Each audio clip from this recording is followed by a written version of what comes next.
isu yang sedang trending, Ustaz. Banyak keresahan di tengah masyarakat saat ini dengan kondisi naiknya beberapa bahan pokok, Ustaz. Termasuk bahan-bahan yang mungkin seperti beras dan bahan-bahan pokok makanan lainnya. Tapi di satu sisi mungkin banyak saudara-saudara kita yang penghasilannya segitu-segitu aja, Ustaz. Sedangkan mereka juga merasa kita nih seperti dizolimi dengan kebijakan-kebijakan yang ada. Nah, menurut pandangan Islam, Ustaz, ketika kita bertemu dengan kondisi seperti ini, apa yang harusnya kita lakukan, Ustaz? Baik, sebenarnya yang pertama harus difahami itu beberapa poin ya. Kalau rezeki itu sudah tercatat, ikhwat dan akhwat sekalian. Makanya Ibnu Qayyim rahimahullah mengatakan seharusnya setiap muslim itu fokus memikirkan bagaimana hubungan terbaik terjadi antara dia sama Tuhannya, Allah subhanahu wa ta'ala. Dia menjalankan tugas dengan baik dan kewajiban yang telah dibebankan kepadanya dan maksimal, serta tidak usah terlalu banyak fokus memikirkan masalah rezeki dan ajal. Karena keduanya hanya butuh ikhtiar yang sederhana saja. Untuk mendapatkan rezeki hanya butuh ikhtiar sedikit atau berusaha. Begitu juga dengan kematian butuh persiapan. Karena dua-duanya sudah dijamin dari sebelum penciptaan alam semesta ini. Dari statement beliau ini sebenarnya yang sangat menarik adalah bagaimana bukan kita tidak boleh ikhtiar dalam masalah rezeki. Kita boleh bekerja. Tetapi jangan lupa kalau semua itu sudah tercatat di sisi Allah subhanahu wa ta'ala. Tidak usah ragu dengan rezeki. Makanya Hasan Basri rahimahullah mengatakan, aku selalu senang dan tenang karena dua hal. Tentu ada beberapa athar yang lain disebutkan beberapa hal oleh beliau. Tapi saya fokus coba kedua hal dan beliau mengatakan karena yang pertama rezekiku sudah ditentukan oleh Allah, tidak akan pernah diambil oleh orang lain. Dan yang kedua adalah ajalku sudah ditentukan, maka aku akan selalu sibukkan untuk beramal. Dalam riwayat lain, antara lain beliau mengatakan, sesungguhnya ya, aku akan dihisap oleh Allah dan dipertanyakan tentang amalku dan tidak mungkin akan dikerjakan oleh orang lain, maka aku sibuk dengan amal-amalku. Jadi yang pertama yakinlah rezeki itu ada. Mau bagaimanapun pasar, harga naik, harga turun, rezeki kita sudah dicatatkan oleh Allah subhanahu wa ta'ala. Kita tidak akan meninggal teman-teman sekalian sampai setetes air yang sudah Allah takdirkan menjadi rezeki kita akan sampai kepada kita. Dalam sebuah hadis kata Nabi SAW tidak akan meninggal satu jiwa sampai rezeki terakhirnya tersempurnakan. Pasti akan sampai kepada kita. Itu yang pertama. Yang kedua, memang dalam kehidupan ini ada suka dan duka.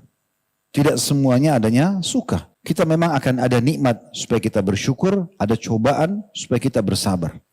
Cobaan macam-macam. Ada orang cobaan di dirinya dengan penyakit, ada orang cobaan dari orang sekitarnya, pasangan hidupnya, mertuanya, orang tuanya, kerabatnya, iparnya dan seterusnya. Ada orang mungkin cobaannya dengan teman-teman terdekatnya. Dan sekian banyak contoh-contoh dalam masalah ini dari kehidupan Nabi SAW dan seterusnya. Semua orang akan diuji. Ada juga ujian masyarakat dari pemimpinnya, ada ujian pemimpin dari masyarakatnya.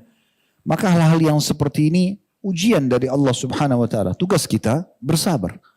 Bagaimana caranya bersabar? Menerima dulu keputusan Allah subhanahu wa ta'ala sebagai sebuah ujian sambil kita ikhtiar. Kita coba luruskan kalau itu memang salah, kalau ada kezaliman. Kita memohon kepada Allah subhanahu wa ta'ala agar kezaliman ini diangkat. Sebagaimana sabda Nabi SAW dalam sebuah hadis yang sahih, kalau seandainya kalian dikaruniai oleh Allah pemimpin yang zalim, maka apa yang kalian diberikan, ambillah. Yang kalian belum diberikan, maka mohonlah kepada Allah subhanahu wa ta'ala karena sesungguhnya waktu itu sangat dekat. Maksudnya ajal masing-masing sangat dekat. Kezaliman itu tidak akan bertahan seterusnya. Gitu kan? Kalau keputusan itu memang adalah adil, karena memang harus dinaikkan harga pasar, karena keadaan memang, misalnya seluruh dunia sedang ditimpa permasalahan, atau negara itu sedang ditimpa permasalahan, sedang naik harga, maka itu dibiarkan. Memang itu keputusan yang bukan cuma kita sendiri. Kezaliman itu di saat kita secara individu tidak mendapatkan hak kita. Tapi kalau merata, semua orang bisa merasakan karena memang itu kebijakan yang dianggap adil, maka itu adalah hal yang dibolehkan dalam syariat. Di masa Nabi Muhammad SAW, saudaraku seiman, pernah terjadi kenaikan harga pasar. Lalu datanglah beberapa orang sahabat dari hadis Jabir radhiyallahu anhu, hadis yang sahih. Mereka datang kepada Nabi SAW mengatakan, ya Rasulullah, harga pasar lagi naik. Tolong tentukan harga buat kami. Kata Nabi SAW, tidak. Dalam riwayat lain, biarkanlah. Kemudian datang orang kedua mengatakan hal yang sama. Nabi SAW mengatakan biarkanlah. Karena sesungguhnya penentu harga, penentu rezeki adalah Allah Subhanahu wa ta'ala. Di sini banyak sekali ulama menanggapi statement Nabi SAW.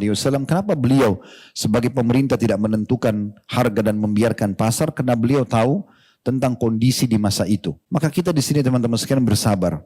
Kita doakan agar Allah Subhanahu wa ta'ala memberikan jalan keluar dari permasalahan ini. Mungkin di saat kita berada di posisi para pemimpin, mungkin kita akan mengambil kebijakan seperti itu atau lebih. Kita tidak pernah tahu. Yang penting alhamdulillah kita dikuatkan dengan poin pertama, rezeki kita ada.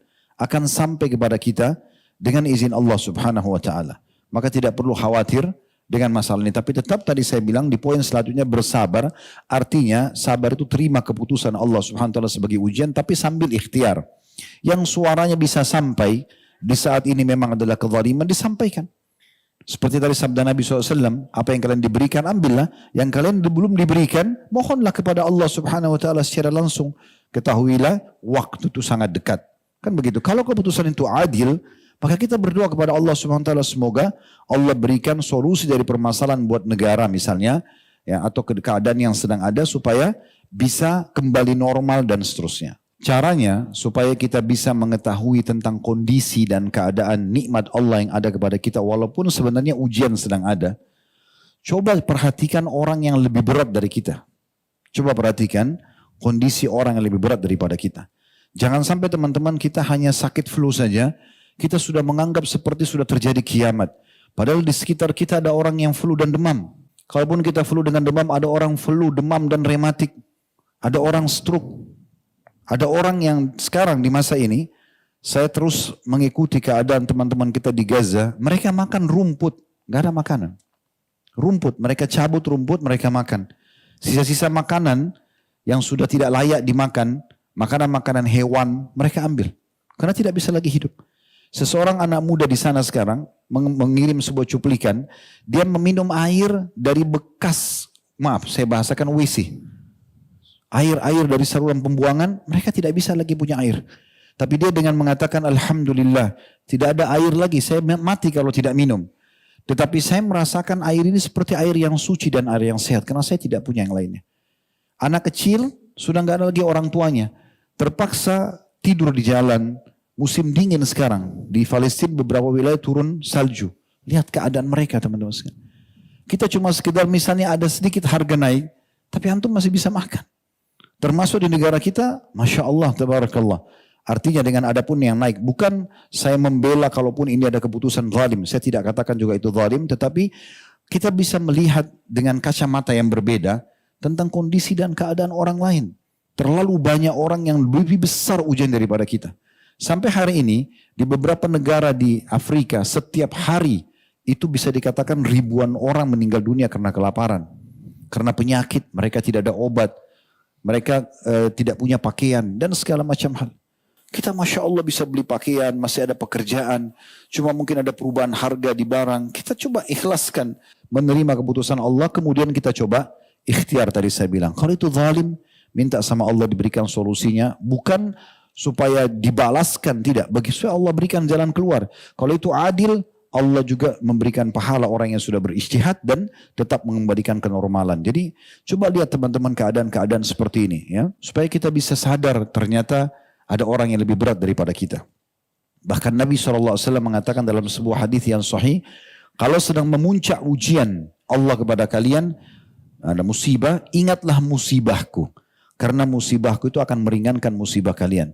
Musibah apa yang berat, lebih berat teman-teman sekalian di masa daripada Nabi SAW. Beliau orang terpercaya Mekah, tokoh masyarakat, jalur nasabnya jalur yang paling mulia, orang yang paling sempurna secara fisik, sangat tampan. Sebagian ulama ada yang mengatakan Nabi SAW lebih tampan daripada Nabi Yusuf alaihissalam. Nabi Yusuf punya sepertiga ketampanan dunia. Beliau terkenal, begitu jadi Nabi didustakan oleh kaumnya sendiri. Dimulai dengan pamannya Abu Lahab. Waktu Nabi SAW kumpulin orang untuk menyampaikan agama Allah, Abu Lahab yang pertama mengatakan, Tabban lak ya Muhammad. Kecelakaan buat kamu. Alihada jama'atana, apakah karena ini kau kumpulkan kami? Disuruh orang-orang bubar. Waktu Nabi SAW ingin berdakwah ke kota Taif, dalam beberapa asar disebutkan, yang menyusul ke kota Taif untuk menyampaikan masyarakat Taif dan tokoh masyarakat untuk menolak dakwah Nabi SAW, itu Abu Lahab, paman beliau sendiri. Dan seterusnya. Waktu Nabi SAW hijrah ke Madinah, yang menjual dan mengambil rumah Nabi SAW, yaitu rumah Khadijah, termasuk rumah besar di Mekah, itu sepupunya sendiri, saudaranya Ali bin Abi Thalib. Dan seterusnya, cukup banyak ujian. Kemudian di masa hidup beliau meninggal istrinya. Dan dari 7 orang anak yang Allah SWT karuniakan, 6 orang anak beliau meninggal di masa hidupnya. Jadi cuma 1 saja yang hidup di masa hidup Nabi SAW. 3 anak laki-lakinya, Al-Qasim, Abdullah, dan Ibrahim meninggal di masa hidup beliau. 3 anak laki-laki. Kemudian dari 4 anak perempuannya, Ruqayyah, Ummu Karthum, dan Zainab meninggal di masa hidup beliau. Kemudian tersisa Fatimah. Setahun setelah Nabi SAW meninggal, baru beliau meninggal radhiyallahu anhu majma'in. Ini ujian yang berat, gitu kan? Ujian yang berat. Bagaimana beliau sudah jadi raja, jadi nabi di Madinah, masih ada kaum munafikin yang menghina-hina beliau. Terlalu banyak contoh kalau kita ingin cari. Nabi SAW juga sakit, disakiti juga oleh orang lain. Jadi jangan kita berpikir teman-teman hidup ini, walaupun kita sudah berusaha maksimal menjadi orang baik, lalu tidak ada yang memusuhi kita. Nggak mungkin. Itu mengkhayal. Sehebat apapun antum menjaga tutur kata antum, sikap antum, pasti ada saja orang yang mencari permasalahan. Itu terjadi pada Nabi Muhammad SAW. Kan gitu. Saya pernah berbagi cerita kan. Saya kadang-kadang kalau lagi ingin melunakkan hati lebih jauh, ingin menambah keimanan, seringkali saya dengar tilawah imam-imam Masjid Haram. Satu waktu saya pernah dengar Syekh Abdullah Juhani, Dr. Abdullah Juhani, suaranya sangat bagus, Masya Allah menurut saya. Kemudian saya dengarkan sholat subuh beliau, indah sekali. Mungkin sekitar 20 menit dari 2 rakaat itu, disatukan rakaat pertama sama rakaat kedua bacaannya. Maksudnya sholatnya itu, saya dengar rakaat pertama, rakaat kedua. Setelah selesai, Masya Allah bagus sekali bacaannya. Tilawahnya juga enak didengar. Kebetulan juga Allah amanahkan saya bisa ngerti apa yang beliau baca, maka kita lebih tersentuh di situ. Tapi subhanallah selesai melihat cuplikan itu di YouTube, saya kaget melihat tidak sengaja ada orang yang dislike. Jempol bawah. Padahal tilawah Al-Quran, Syekh ini tidak bicara apa-apa. Nggak jelasin hukum, bicara, enggak. Sholat subuh, Allahu Akbar, baca Al-Fatihah, baca surah. Sampai salam. Ada orang masuk di channel itu khusus untuk dislike saja. Coba pikir. Apalagi kalau kita ngomong, bicara, terus kemudian tidak ada yang menyari kesalahan kita. Itu udah biasa. Itu suka dukanya kehidupan. Justru di situ antum gunakan momentum untuk lebih dekat kepada Allah Subhanahu Wa Taala. Antum sadar antum punya Tuhan yang mengatur semua itu. Kalau ada orang yang tidak suka sama kita, yang ciptakan kita Allah, yang ciptakan dia Allah. Yang ciptakan sifat, ya kita bersabar untuk bisa menerima. Menciptakan juga sifat emosi ataupun apa, dan itu adalah Allah. Kita bisa minta kepada Allah SWT untuk melunakkan dia dan menjadi penyebab hidayahnya. Kan begitu. Memang sudah begitu sunnatullah. Jadi fahami ini memang ada satu sistem yang sudah terjadi. Maka kita tinggal kalau ada nikmat bersyukur, ada cobaan kita bersabar. Ya, Allahu a'lam. Ya.